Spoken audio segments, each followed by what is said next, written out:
Bien.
Hey, good afternoon, everyone. Welcome. We'll just give a couple minutes here to allow people to jump on, and we will start in a few minutes.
knowledge and strengthen the practice of asset management across Canada. A little bit about ASI Engineering. We are a Western Canadian consulting firm specializing in infrastructure asset management, condition assessments, life cycle planning. We don't just talk about asset management, we practice it every day. Our team works directly with municipalities, utilities, and organizations to help them take control of their infrastructure using practical field-driven approaches. Through our work, we hear stories every day from clients all across Canada of aging systems, limited budgets, the ongoing challenge of doing more with less. That's why we started this series. We're here to help lead the asset management movement in Canada to make accessible, actionable, and effective for every community, no matter the size or stage of maturity in asset management. Today's session will explore how to audit your asset management system, align with ISO 55000 principles, and identify opportunities to strengthen your governance and decision-making. So let's get started. I'll pass it off to Darren Wiebe, who is our CEO and founder of ASI Engineering. Thanks, Kevin. I hope everyone's having a really great day today. We're speaking here on auditing your asset management system. For those of you that don't know me, I am the founder and CEO of ASI Engineering, and we're excited to invite you as part of our team to learn more about asset management. This is our third webinar. We completed the first one in spring, the second one in summer. I was in Vancouver, and this third one here, I'm in Edmonton right now. So wherever you are, it's great to have you with us. Our topic today is on how to audit your asset management system. Our next topic coming in December is going to be on asset management software. So watch our socials and check in with our website on more information on the date when we schedule that one. We hope to have you back for that one. But today we're going to be speaking on the auditing your system, asset management. It's a system. It's not just a singular plan. There's a lot of interrelated aspects to building an effective asset management system. And today we're going to have a walkthrough of what those aspects are. Our objectives today are to understand what an asset management system audit is, to learn how to align to ISO 55000 in the series. We're going to go through a 6-step auditing process, exploring tools and techniques and some red flags you may see. We're going to be also offering an asset management audit tool, so stay tuned throughout the length of this webinar, and we'll share with you at the end how to get your hands on this tool. It'll be essentially a checklist for you to be able to perform an audit and understand all of the components and aspects involved in an asset management system. We're giving you a chance to ask questions as well. The chat function is disabled. There's a Q&A function that is enabled. Please send your questions through there. Kevin, who spoke earlier, is going to review them, and any ones that are more common or popular, he's going to ask them towards the end. So please get your questions out there, send them through whenever you want throughout the webinar here. My goal is to have this over in about 40 minutes. So we'll get started right away. First, ASI Engineering. Kevin gave a good overview of what we do and how we help. Really, our goal is to help. Our goal is from the ground up to help you build your asset management system so that it's sustainable. That's what matters. Not having a one project done so you can have a PDF on a shelf that gives you an idea of a problem and a solution, but really, let's address the asset management system. Let's grow it within your organization so that it can be sustainable, so that the end user of the assets, the service that you're providing through your assets, that they see value in asset management. That's where we really work at. We work to give confidence to asset owners so that it's not just a consulting service. Our company doesn't want to provide a consulting service that's just providing a one-time solution, but rather building confidence within your organization. And we do that throughout improving the people side of the projects and asset management to really build in new workflows and build these concepts into your organization through all areas of the asset management spectrum, from policies and strategies and plans and roadmaps and condition assessments and life cycle plans and everything else. We work for all types of organizations across Western Canada, regional and provincial governments, crown corporations, utilities, private entities, and we're really helping to move, like Kevin said, the asset management movement forward. A couple slides here on terminology before we get started. So you'll hear me speak a lot about an asset management system. I've referred to this a couple times. It's not a singular project. It's not something that you can do and it's done. It's more of a mindset. It's more of a lifestyle for an organization. An asset management system doesn't have a start or an end. You're probably doing asset management right now. I guarantee you are. If you're responsible, if your organization is providing a service, there is some asset management you're doing right now. You just might not call it that. You might call it operations. You might call it how we've been doing things. It's a form of an asset management system. So it's a coordinated framework that's using different departments and processes and tools to manage physical assets throughout their entire life cycle. And it integrates all aspects of how to provide that service, from financial and technical and operational and strategic and tactical thinking.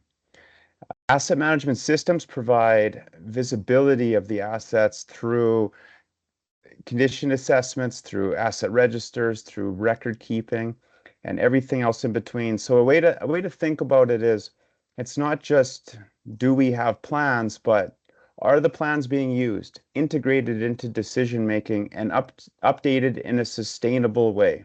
The key word there is sustainable. So we're going to really look towards a goal for our asset management system, and that's the goal is for it to be sustainable. And what that means is that after you may no longer work in your organization, that the asset management system is still thriving and growing. For it to be sustainable, it outlives the people. Another term we're going to use is audit. So an audit, it's a check. It's collecting evidence and evaluating it, benchmarking it to see if how it aligns to standards and procedures that have been developed or best practices that have been developed. It focuses on all aspects of the asset management system. It's not digging into just one plan, for example. It's again reviewing, assessing how that plan is integrated, how the processes set up for it are effectively leading to better decision making. In simple terms, it checks if what is being done matches what should be done.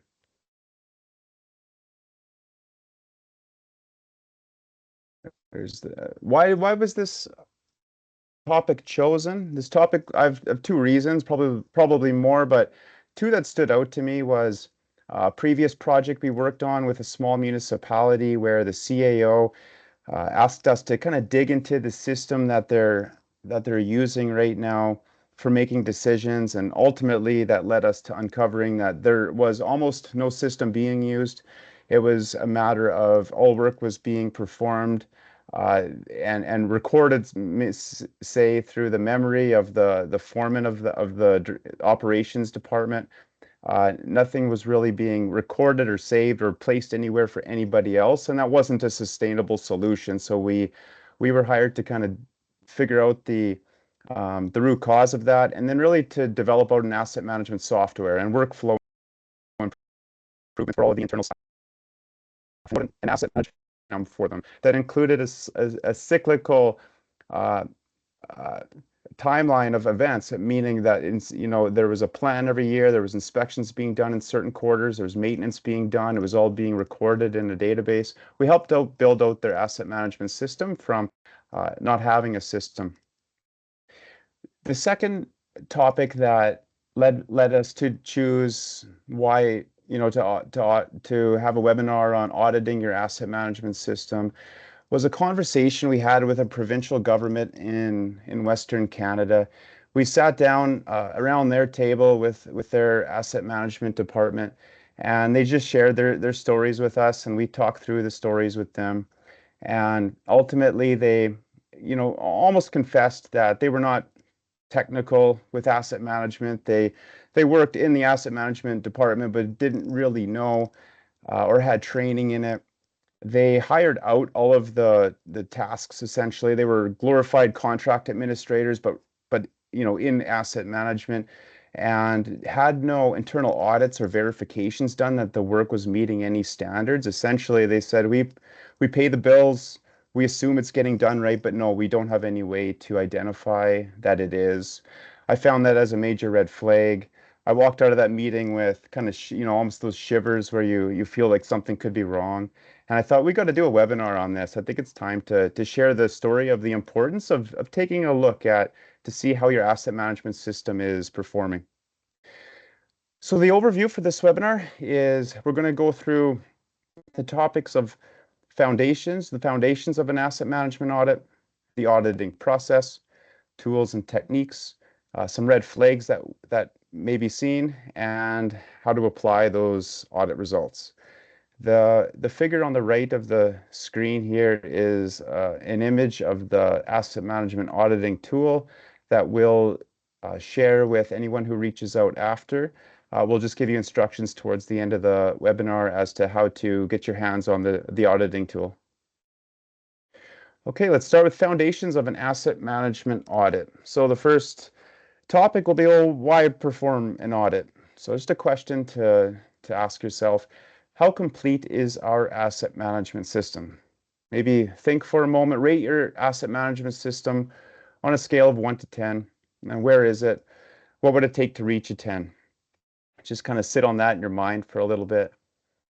Why perform an asset management audit? One, to drive continuous improvement. So I'll ask it through, I'll kind of define this through a question. Where do you see the most significant opportunities for improvement in your processes, your tools, your people, your skills, the training for those people? Why perform an asset management audit? To test data accuracy. How confident are you in the accuracy of your data that you're currently using for planning and budgeting? What areas may need the most verification? Is data even being used to drive decision making? And where can you see improvements in that? Can you think of a recent decision where better asset data or analysis could have changed the outcome? Well, what's the scope of an asset management audit? What are we talking about here? We talked a lot about it's not a singular plan. It's looking at an end-to-end asset management system. So what's the scope of the audit? One of the scopes is it's a check-in on policy and governance. Do your asset management policies and practices clearly align with your organization's strategic objectives? And are the roles and responsibilities in your asset management system clearly defined? So maybe in simple terms, does everybody know what they're doing? With asset management, is it clear where the responsibilities lie and when the requirements need to get done within their job role as it pertains to asset management? What is the scope of an asset management audit? It includes data systems. So how complete and reliable are your asset inventories and condition data and information systems? An audit will help you to define that objectively. What about service levels? How clearly defined are your service levels and performance measures? Are you tracking KPIs and reporting them to support planning and budgeting? Risk management. Have you defined critical assets versus non-critical assets? Is there a prioritization being put in place for those assets? Are your maintenance, renewal, and replacement strategies effectively managing those risks? And how do you prove it? What else is the scope of an asset management audit? The financial piece. Are your long-term financial plans and reserves aligned with actual asset lifecycle needs? And do your funding strategies support sustainable service delivery? Next, we're still talking about the foundations within an asset management audit. The next item will be, who should perform an asset management audit? I've got some talking points here, but ultimately, I think that if you have not ever done an audit of your system, having being able to use the auditing tool that we send you after will be a starting point for you. It will give you a checklist at least. If you think there's a greater need for you to complete an audit, here's some advice for the type of skill set that should be at least hired out to help perform this.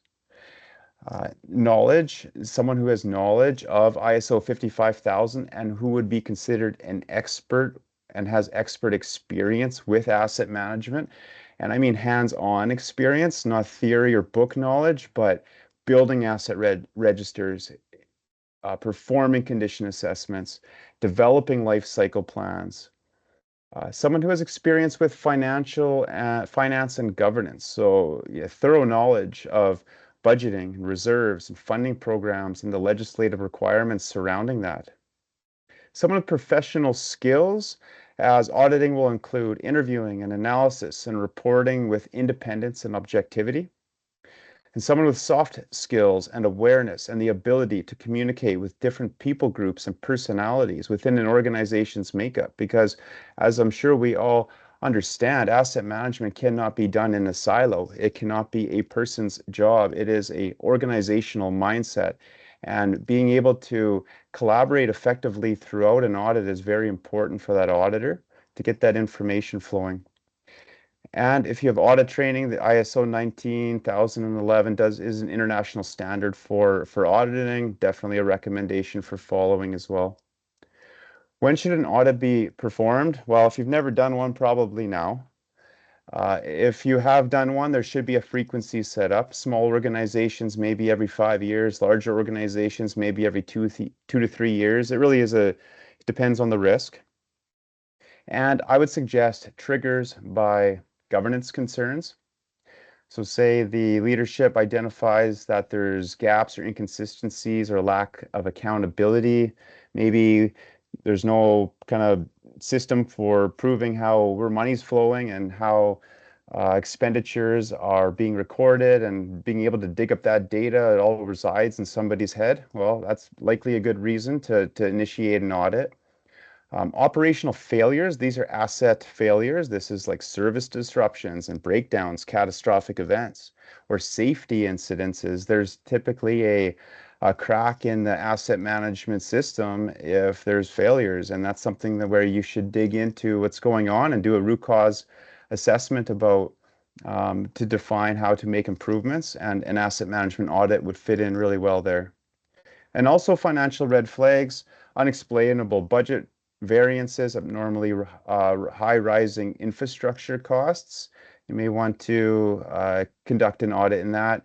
And also, if you're new to your position, I find that there's, sometimes individuals that enter an organization and are responsible for an asset management department or responsible for the asset management within their organization, and they new to the role, they don't even kind of know what the history is of it. And I think that's a great time to do an audit as well, to be able to have a good current status of what the asset management system looks like.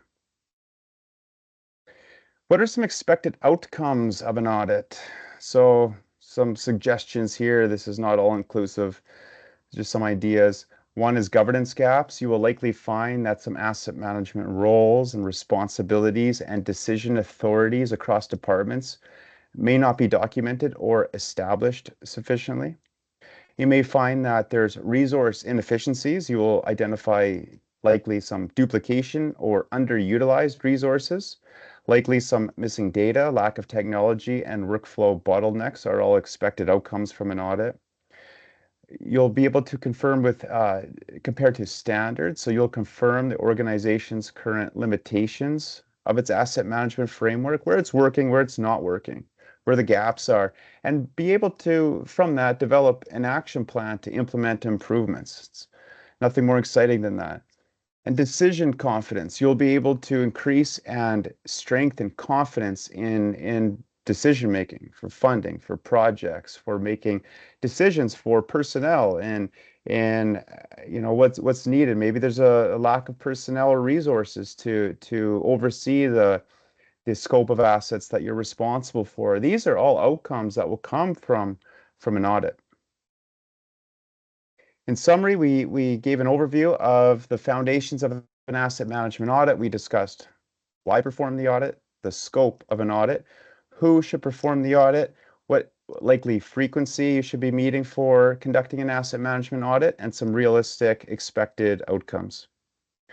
Next, we're going to go through a 6-step process for completing the audit itself. The first will be defining the audit scope. So we got to define the coverage for the audit. A lot of asset owners, I'm sure you can appreciate the large scope of assets that you're responsible for or in as an owner's representative for. I work with a lot of municipalities, and it almost doesn't end on the number and quantity of assets that they have. We're talking roads and bridges and buildings and fleet and parks and all types of different assets. And there can be some scope creep at times with if you don't have a defined asset scope for the audit. So definitely first start by defining the scope of the assets that are covered within the audit. Check the baseline. So confirm the audit is assessing compliance with ISO 55000 requirements. And that means that you got to go through a list. And what are we all looking through? We're looking through policies and AMPs and levels of service and life cycle strategies, financial plans, review cycles. You want to compare it to ISO 55000. And then you want to define that this is for a system and not a plan. You're distinguishing that this is not for auditing a single asset management plan or document. Rather, you're auditing the system, the processes, the workflows, the integration of how the data is being used, how that data is flowing from actual on-site conditions to where it's being recorded, to how it's being used once it's recorded, to how it's driving maintenance and capital planning and decisions. And after the maintenance and repair or replacement of an asset is done, what happens to the data then? Is it, you're following that data system, that data stream throughout the system, and you're looking at this as a systems approach. Step two is to establish the audit criteria. There's a few good takeaways or questions here you can kind of ask yourself from an auditing perspective.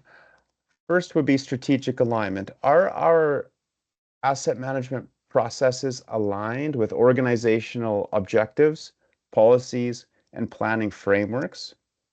Is the big overarching purpose for the company being met through the asset management system? That's what that question's asking. Second, a policy requirement. Has a formal asset management policy been put in place and approved by leadership and made available, whether it's publicly or internally throughout the organization? Are asset management plans complete and available? Are they completed in priority for core assets and then other assets? Do asset management plans have life cycle management strategies? And are they connected to long-term financial planning? Are AMPs, asset management plans, being updated? Are service levels being documented? Are they measurable? Are they linked to key performance indicators? And how is risk being managed? Are decisions risk-based, considering asset criticality, likelihood of failure, and consequence of impacts? So we first defined the audit scope. Second, we established the audit criteria. And now it's time to gather evidence. Now it's time to put information together. So first, a document review. This is working with the organization throughout its many departments and layers and personnel to pull information out of and be able to assess it holistically. The image on the right shows clearly how asset management is really, it is connected to all these different areas throughout the organization. And from all of the different, say, departments that are shown in that image to the right, there's different information in each of those departments about how the assets are getting managed. And you want to pull information from each one of those. So a big part of an audit is conducting interviews throughout that hierarchy, that organizational context of different departments and staff and how their work within the asset management system is being conducted, what the workflows are, and you want to be able to pull that all together. Then you want to have a systems walkthrough. So the data systems, how the data is being collected and stored and used in decision making, what the technology being used is throughout the organization for asset management, and evidence of key performance data and service level tracking as well. You want to be able to gather all of this information to be able to next perform the audit. So the audit itself needs to have a start and an end. The start would be an opening meeting, confirming the scope with the key decision makers or those that are responsible for sponsoring the audit. Next, you would do field work, so that's checking if actual practices align with the written policies and procedures. So you go out and see the public works or the operations crew, and you see how asset management is being done out in the field. You want to go sit in a boardroom, sit in a financial planning session, and see how asset management is being used throughout, conversations about financial planning, and really understand how the asset management system, it has been integrated or not integrated effectively throughout the organization. Evidence sampling, you want to pick an asset or an asset class and check and trace it. Trace it from inventory to condition assessment to its service levels to funding decisions, and really follow the data with that asset and see how actual on-site conditions, say there's a corroding water line underneath the main street of your town. How does that known information get documented, get get brought up as a concern, meet the criteria for getting budget in place, getting the repair done? How does the data, you got to follow the data from the field to the office, back to the field, and really see how the system is being integrated. And gap testing. So examples, do all assets covered in the scope have condition and replacement cost data? Are life cycle strategies realistic and financially supported? Are reviews being conducted on a regular cycle? So this is the audit phase that happens where there's on-site work, there's the complete review of all information, and then you're assessing for gaps. The next step 5, is to identify where there are gaps and then rate the findings. So you've defined the scope, established the audit criteria, gathered evidence, performed the audit, going in the field, speaking to different groups, interviewing, and now you've got all this information together, organized, or you're organizing it in this step, and you're rating the findings. So common gaps that we'll see through an audit is the lack of documented asset management plans for assets, incomplete data, missing roadmaps with milestones for implementing asset management, poor life cycle costing practices where only acquisition costs are being used, not long-term maintenance and renewal needs. And lack of training. Often there's a significant lack of asset management training and awareness and education within organizations. And for each of those gaps, you want to classify the findings as either being compliant, where the requirements are fully met, or being non-conforming, either minor or major. Minor non-conformance would be where requirements are partly met, but there's no major risk.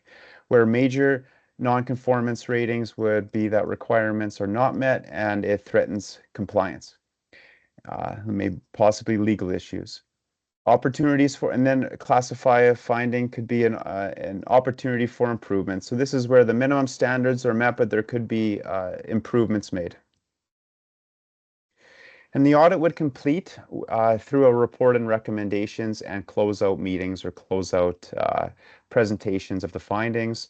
An asset management audit report would be structured.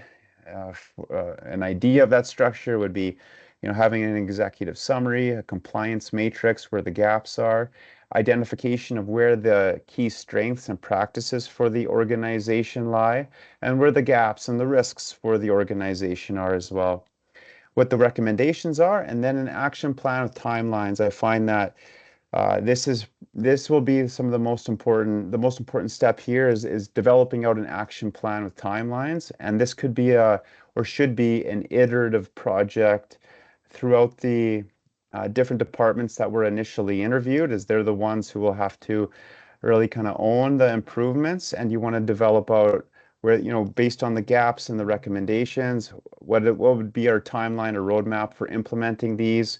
How are you going to put resources to it? What will the costs be? Is there budget for it? What is the realistic timelines? And really building out that action plan. And it's recommended that it meets the SMART criteria, that it's specific and measurable and achievable and relative and time bound.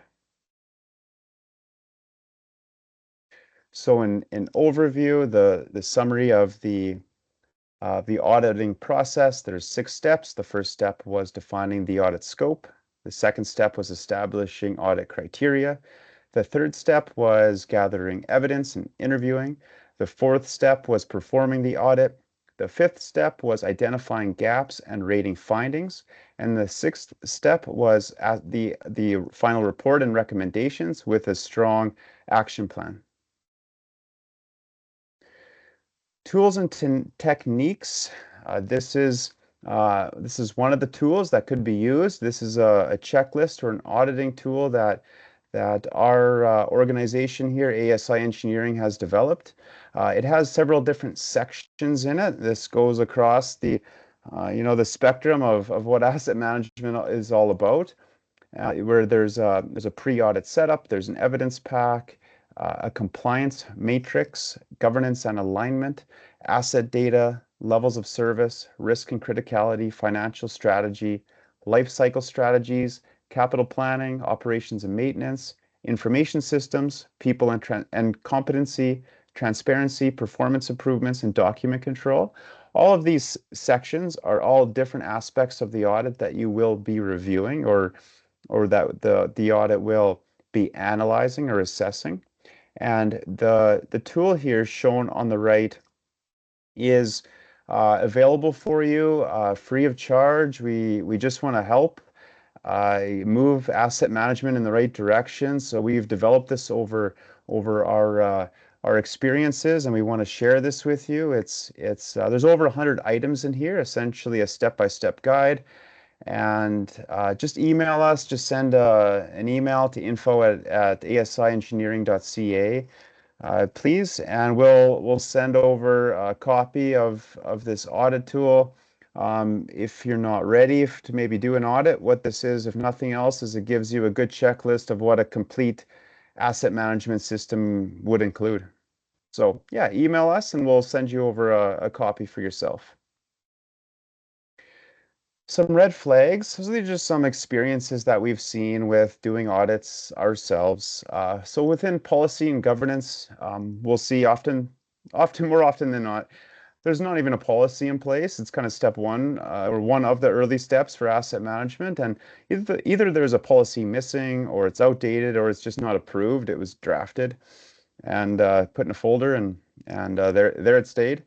Often there'll be no integration, so asset management would not be linked to the organization's strategic plans or in budgeting cycles or with risk management. It's been siloed.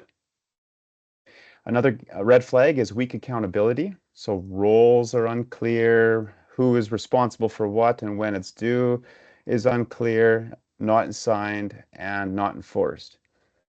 With more red flags, plans and compliance. So we'll see asset management plans are not completed by required dates. They exist, but they're outdated, not used properly. They're not approved or communicated. So one department, this maybe goes back to maybe a siloed um, existence of asset management within the organization when plans are not communicated or not even available to the other groups that should be able to see them. They're outdated.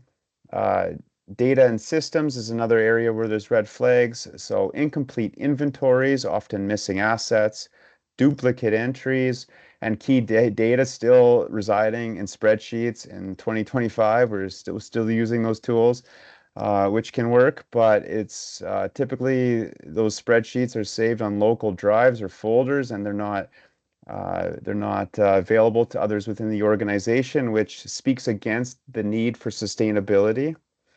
Um, Missing assets, we'll see a lot of organizations that focus a lot on building new, and the new infrastructure is the focus. It's the cutting the ribbon side of things where that information is the focus, and there's a lack of information being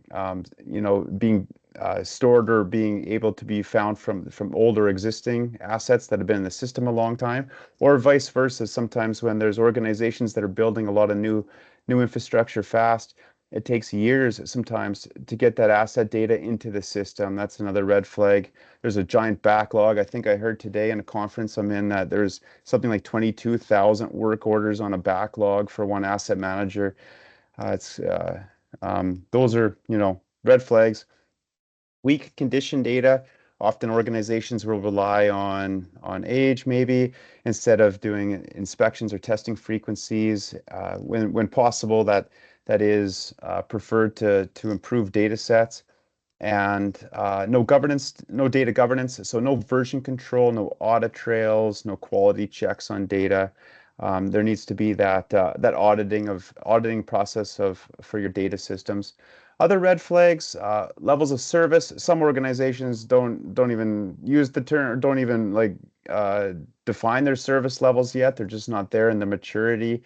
Other ones have written up service level documents, and then there they stay, and they're not being measured. They're not being used for comparison. It was kind of a council required them to provide them, so they did, but they're not using them. It's a lot of these kind of red flags when we're digging into an asset management system. Risk and framework, we'll find there's really no risk framework developed, or it's not prioritized for critical assets and services.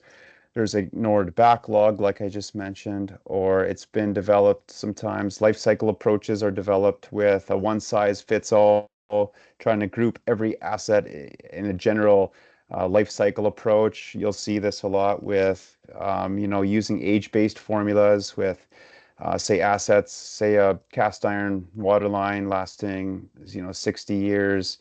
And that's like grouping all assets into the same life cycle approach. So just kind of blindly assuming that after the end of 60 years, all these assets are past their service life without doing individual, inspections or testing or verification that is the truth or not. And financial planning, there's red flags as well. So this is where there's funding gaps with the lack of alignment between life cycle needs and financial strategies. There'll be empty reserves, so no putting money aside for the rainy day concept. Just kind of a side note, when you build new infrastructure, it will need maintenance. It will need funding for operations and maintenance down the road, even if it doesn't in the first 5 years. And best practices are to put money into reserves every year for that asset.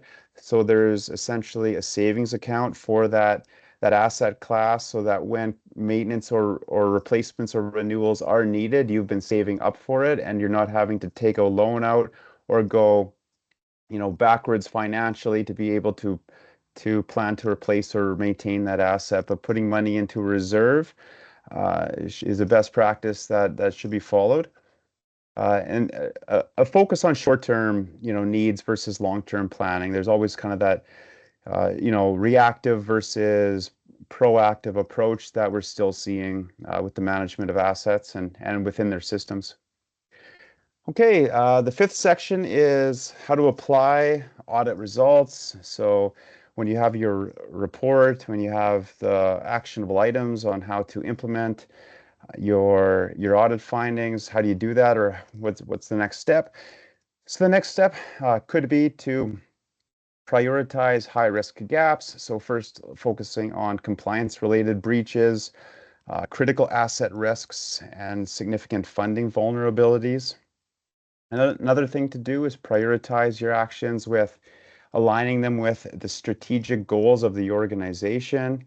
And another idea is to prioritize based on some quick wins. It is good to get momentum and to implement achievable improvements so those within the organization can see value from this asset management audit and the asset management system that was audited.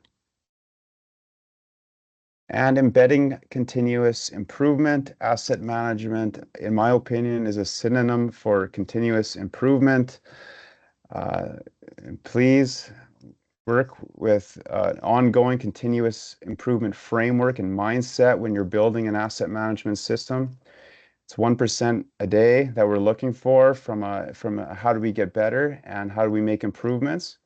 It will take time. Asset management systems take years or decades to really kind of get there, and you're never really there because the program never is over. So you're just looking for continuous improvement is what it's all about. How do we do that? There's lots of tips. Some of them here are do annual check-ins on your asset management system. So conduct regular progress reviews against the audit findings. Maybe every quarter or every year, you're doing a sit down with management and your team anyway, and do a review of how we're progressing with the actionable items of the audit. Find a small team of asset management champions, and almost everything I speak about, I really suggest to find a small team that believes in the mission of asset management, especially multidisciplinary folks from other departments, other people throughout your organization, so that it's not you and just your department or the champions. That is not what I mean. I mean that someone from finance, someone from operations, someone from executive leadership, someone from administration, and get your team of champions so that you have a working group to make these continuous improvements. Link to staff performance. This is a clever suggestion I recommend is that those that have staff that are assigned to them, that you link your goals of asset management to their annual reviews, their performance reviews, and any performance incentives or bonuses that are issued at the end of the year is that they're tied to the goals of your asset management system. That you're tying personal incentives with organizational goals. It's a strong recommendation to think about that. And then knowledge sharing, having your own community of practice within your organization, sharing lessons learned from projects on whether something works well or doesn't work well, that feedback is being integrated into your asset management system and that there's this continuous improvement mindset. Wrapping up, just a reminder, there's a question and answer uh, area or opportunity there for you within Teams. If you want to ask a question to me, please send it through. Kevin will read it out. And a reminder that a couple things. One is, well, thanks for joining us. Email us for a copy of your asset management audit tool. We just updated our domain to asiengineering.ca, so you can either email the old one or email the new one, and they'll both come to us, and we'll send you a copy of the asset management audit tool that we spoke about today. Our next webinar is in December. It's going to be on asset management software, and it's going to be a really good one. I promise you that. It's going to be held in December. Watch our socials and our website for when the date is chosen for that. Otherwise, thank you for your time. I appreciate it and how valuable it is, and I'm glad that you're here today with me as asset management is such an important topic. And I'm ready for any questions if there's any. Yeah, a couple questions come in here. Missing assets. Reference to natural assets. Yes.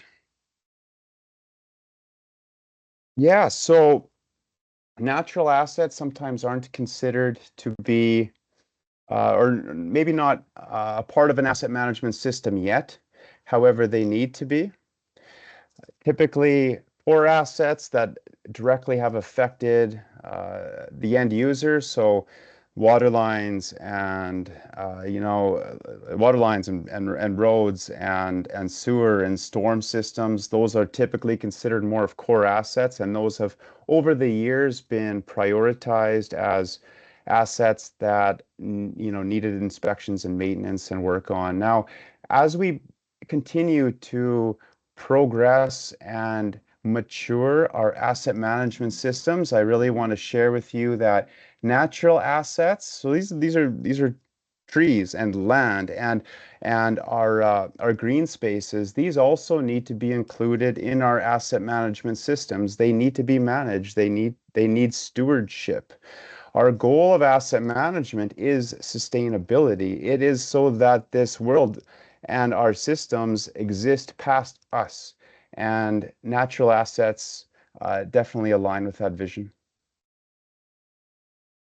Hey, excuse me. Next question. Can you discuss the relevance of digitizing asset register as a way of enhancing asset audit, and how much Yeah. do does ASI explore migration from conventional as-built documentations to digital twins? Nice.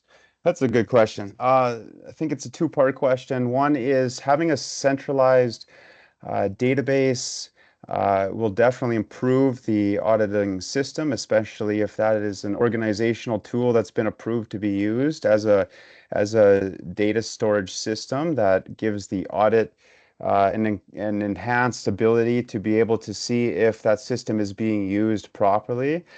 I'm a strong believer in having no duplicate assets anywhere. So whether you use different softwares or not, ensuring that those softwares can communicate to each other. That means they can be connected through an API or similar means, so that when you're updating an asset over here, it's being updated over there as well, in both tools, because they're talking to each other.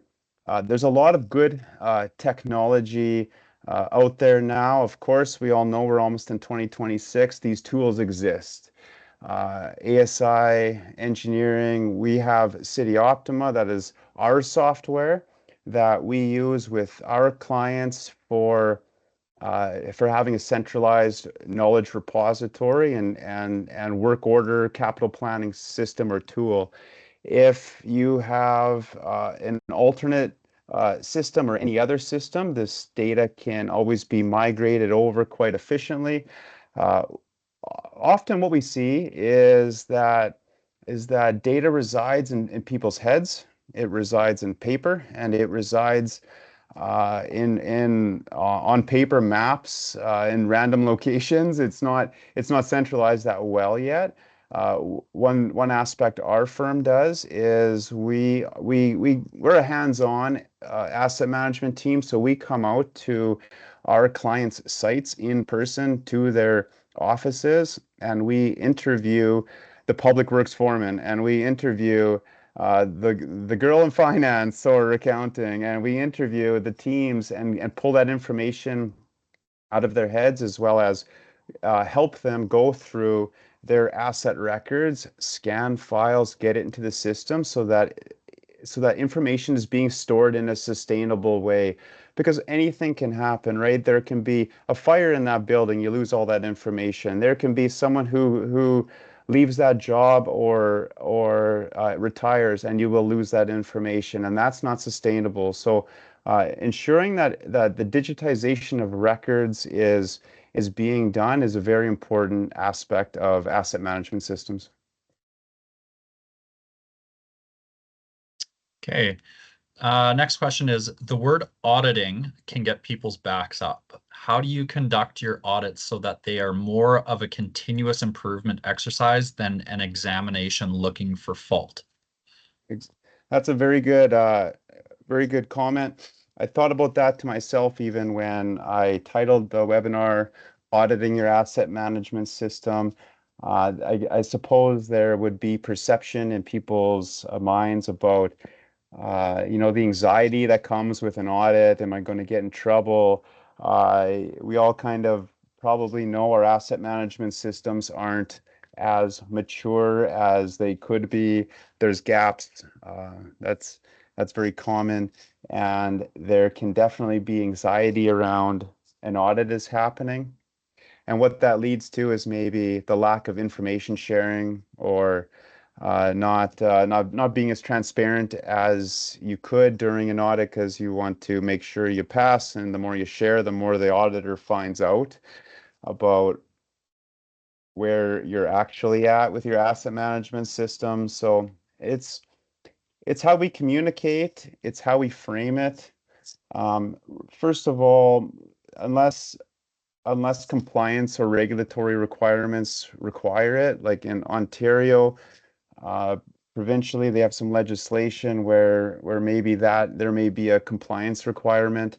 Um, as far as I know, unless there's a serious incident in most other areas here in Canada, there's no legal requirement for asset management audits, unless something is requiring them. But for my suggestions throughout this webinar on why to do an audit is not it's not for legal reasons. It's to improve. It's to continuously improve. So it's really you can switch the word audit out to uh, to something that's less sharp, but really it's just how you communicate throughout the organization about, hey, there's you know there's no one who can get in trouble from the results from this audit, and that it is made to improve our workflows and just really framing it and communicating it well, what the purpose and goals and the why as to why you're doing the audit exists.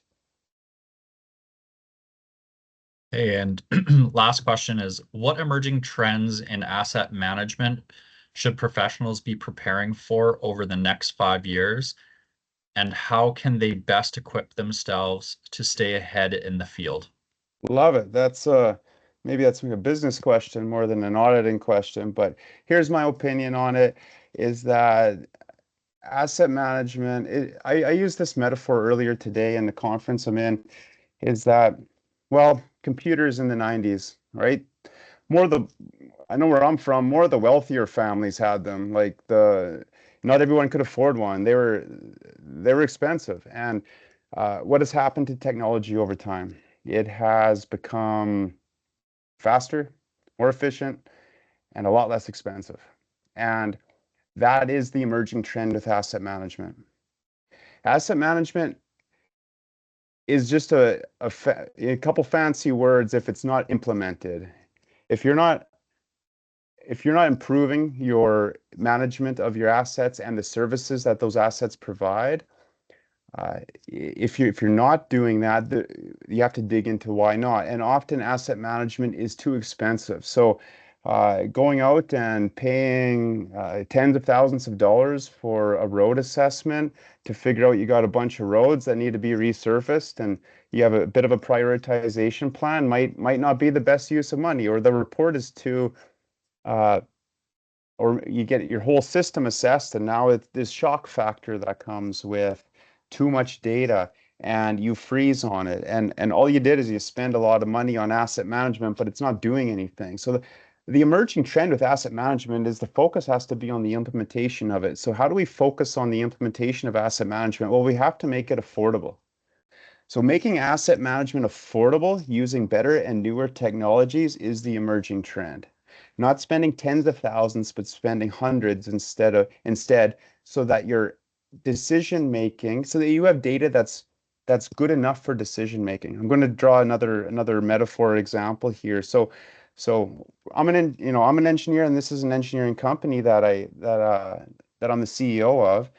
And while saying that, we don't need to over-engineer for asset management. So when you're building a new building, when you're in any new infrastructure, you need good engineering. You need reviewed, stamped, premium engineering to make sure that that asset lasts as long as possible, that it's being built safely, and that it protects the safety of the public and the environment. Absolutely. When the asset reaches 60, 70, 80 years old, you know, you don't need that same level of engineering to make a decision with it. What you really need is you need some data to be able to justify that you need funding and to make improvements to that infrastructure. So don't over-engineer when you're asset managing. Uh, Focus on affordability. Look for emerging trends in technology, and those that understand that asset management is a program, it's a system, it's not a one-off project, and it shouldn't cost that much. And if you are hiring out asset management and it's you feel like it's costing too much, maybe trust your feelings and look into other options for that, because it shouldn't. Asset management needs to bring value. Uh, it needs to make sure that when you're spending the money on asset management, that the value you get out of it is well pays for what you pay to get that information. Awesome. That's the end of looks like all the questions that we had. So again, thank you everybody very much for joining us today. As Darren mentioned, we will be having our next webinar in December, so look out for that. And yeah, if you have any questions or want to reach out, please feel free to do so. And we look forward to having you on our next webinar series. So thank you again very much and have a great day. Thanks, everyone.